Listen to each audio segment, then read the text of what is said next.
আমার বিয়ে হয়েছে 13 বছর আগে পারিবারিক ভাবেই। বিয়ের ঠিক একদিন পরে জানতে পারি আমার হাজবেন্ডের একজনের সাথে বিয়ে ঠিক হয়েছিল, কিন্তু কোনো একটা ছোট্ট কারণে বিয়েটা হয়নি। আস্তে আস্তে দেখি যে মেয়েটার সাথে বিয়ে ঠিক হয়েছিল সে প্রতিনিয়ত ওকে মেসেজ করে। তখন বুঝতে পারি তাদের মধ্যে প্রেমও হয়েছিল। আমি আমার হাজবেন্ডকে যখন বলি ওই মেয়েটা তোমাকে কেন মেসেজ দেয়, কেন কল দেয়, তখন আমার হাজবেন্ড উত্তরে বলল আমি ওকে বলেই দিয়েছি আমার বিয়ে হয়ে গেছে। কিন্তু বিয়ের 7 মাস পরে এসেও দেখি ওই মেয়েটা আমার হাজবেন্ডকে প্রতিনিয়ত কল দেয়, মেসেজ দেয়। তখন আমি আমার হাজবেন্ডের ফোন থেকে নাম্বারটা লুকিয়ে নিয়ে ওই মেয়েকে কল দিয়ে ভদ্র ভাষায় বুঝিয়ে দিই সে যেন আমার হাজবেন্ডকে আর কল না করে, মেসেজ না করে। বিশ্বাস করেন ওই মেয়েটার যোগাযোগ করেনি। আমি ব্যাপারটা মেনে নিয়েই চলতে থাকি। বিয়ের পর খেয়াল করে দেখি আমার হাজবেন্ড আমার প্রতি তেমন রোমান্টিক না, আমার প্রতি তার ফিলিংস বরাবরই কম। বিয়ের পর যদি আমি কোথাও নিজ থেকে যেতে না চাইতাম তাহলে সে কোথাও আমাকে নিয়ে যেত না। বিয়ের 13 বছরে সে শুধুমাত্র একবার আমাকে কক্সবাজার নিয়ে গেছিল। ভরণ পোষণ ঠিক মতো দিত না, কারণ আমি জব করতাম।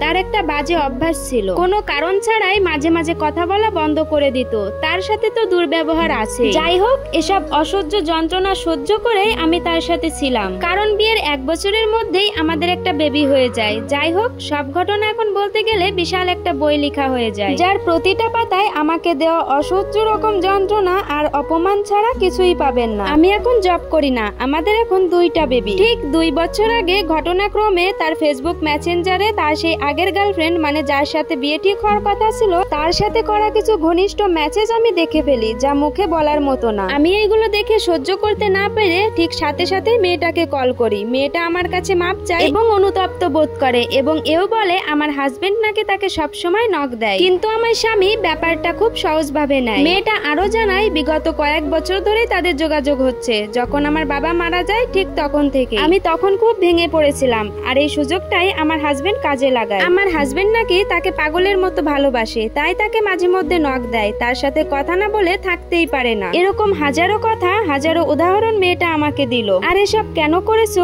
এসব কথা জিজ্ঞেস করায় উল্টো আমার হাজবেন্ড আমাকে বলে আমি নাকি তার হয়ে সাপাইগিরি করি, তার যা ইচ্ছা তাই করবে, সে কাউকে মানে না, এমনকি তার বাবা মাকেও না। আমাকে বলে পোষালে থাকো, না হলে যেখানে ভালো লাগে সেখানে চলে যাও। আমি সেদিন খুব ভালো করেই বুঝেছিলাম বিয়ের আগের প্রেমিকাকে সে মন থেকে সরাতে পারেনি, সেখানে আমি কিভাবে জায়গা পাবো তার কাছে। লাস্ট 7 বছর ধরে সে বিছানা আলাদা করেছে, কারণ তার নাকি ঘুম হয় না, সকালে অফিসে যেতে হয়, ঘুম ঠিক না হলে তার নাকি প্রেসার বেড়ে যায়। তার পরিচিত সবাই নাকি আলাদা ঘুমায়। আমার বাবা নেই, আমি এখন জব করি না, তার উপর আমার এখন 2টা বাচ্চা। আমি এইসব কথা শ্বশুর বাড়িতে জানিয়েছি, বাবার বাড়িতেও জানিয়েছি। তারা শুধু বলে এখন মানিয়ে নিতে, বাচ্চাদের জন্য হলেও সংসারটা করতে। আমার খুব কাছের বন্ধু যারা কিনা আমার ব্যাপারে এসব জানে, তারা এখন আমাকে বলে যে পরিমাণ অবহেলার অপমান করেছে তোর স্বামী তোর সাথে, এখন তুই যদি পরকীয়াও করিস তাহলে তোর কোনো দোষ হবে না। কিন্তু পরকীয়ার মতো জঘন্য কাজ করা তা আমার পরিবারের শিক্ষার সাথে যায় না। আর এভাবেই মানসিক অত্যাচারের মধ্য দিয়ে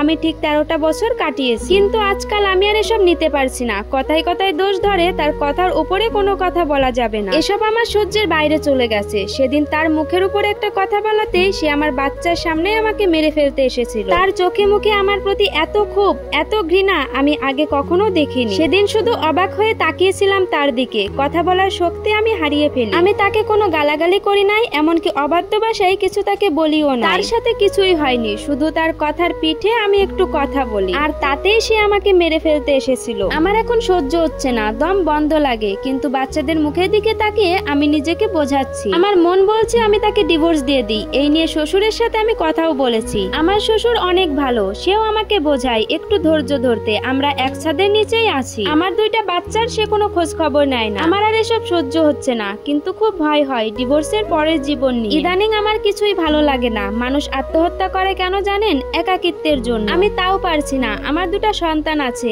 আমার স্বামী এখন সেই মেয়েটার সাথে দিনের পর দিন কথা বলে, একই ছাদের নিচে এবং আমার সামনে। এগুলো দেখতে দেখতে এখন আমার সহ্য হয়ে গেছে। আমারও এখন তার প্রতি আর কোনো ফিলিংস কাজ করে না। আচ্ছা আপু, আমি কি তাকে ডিভোর্স দিব, নাকি 2টা বাচ্চার জন্য হলেও আমি তার সাথে সংসার করে যাব? প্লিজ আপু আমাকে একটু জানাবেন। এতক্ষণ যে স্টোরিটা আপনাদের সাথে শেয়ার করলাম, এই স্টোরির সাথে আমার জীবনের কোনো রকম কোনো মিল নেই।